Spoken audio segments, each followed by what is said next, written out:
کل سے میں دیکھ رہا ہوں اور پچھلے چند دنوں دیکھ رہا ہوں کہ عمران خان جو ہے تحریک انصاف کے چیئرمین ہیں، وہ اپنی سیاسی مہم میں بوکھلاہٹ کا شکار ہیں۔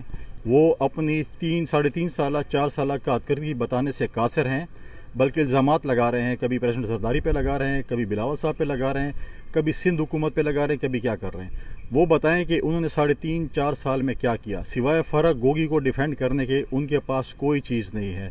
اگر وہ الزام لگاتے ہیں کہ ایکس اور وائی اور زیڈ کے نام لیتے ہیں تو جرت کا مظاہرہ کریں اور بتائیں کہ کون کیا ہے، اور ان کے پاس فورم موجود ہیں۔ جائیں الیکشن کمیشن میں، جائیں عدالتوں میں اور بتائیں، کیونکہ ہمیں پتہ ہے کہ ابھی سے وہ رونا رو رہے ہیں۔ الیکشن وہ ہار چکے ہیں، ضمنی الیکشن جو ہے وہ بری طرح ہار رہے ہیں، ابھی سے الزامات لگا رہے ہیں۔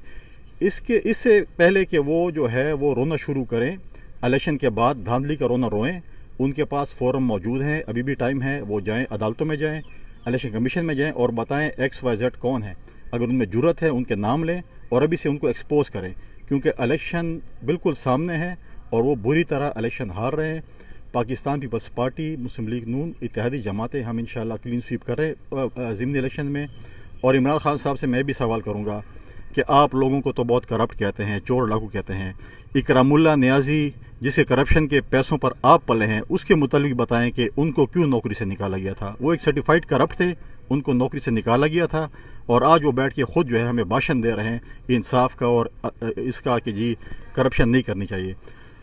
اور دوسری طرف میں ان کو بتانا چاہتا ہوں کہ جو آپ کے صوبائی وزیر اعلیٰ خیبر پختونخوا عیاشیوں میں مصروف ہیں، کرپشن میں مصروف ہیں، کرپشن کر کے بنگالہ پیسے بھیج رہے ہیں، ان کے وزراء کرپشن میں مصروف ہیں، ان کو کہیں کہ خیبر پختونخوا میں ڈیر اسماعیل خان ڈسٹرکٹ میں، ٹانگ ڈسٹرکٹ میں، چترال میں، باقی ضلعوں میں سیلاب آیا ہوا ہے، لہٰذا اپنی عیاشوں سے فارغ ہو جائیں تو وہ ان علاقوں کا بھی وزٹ کریں جہاں پر لوگ ان کے انتظار میں ہیں، جہاں پر 9-10 سال سے آپ کا عذاب مسلط ہے۔ آج وہ لوگ آپ کو پکار رہے ہیں کہ سیلاب میں ہماری امداد کریں۔ سندھ پہ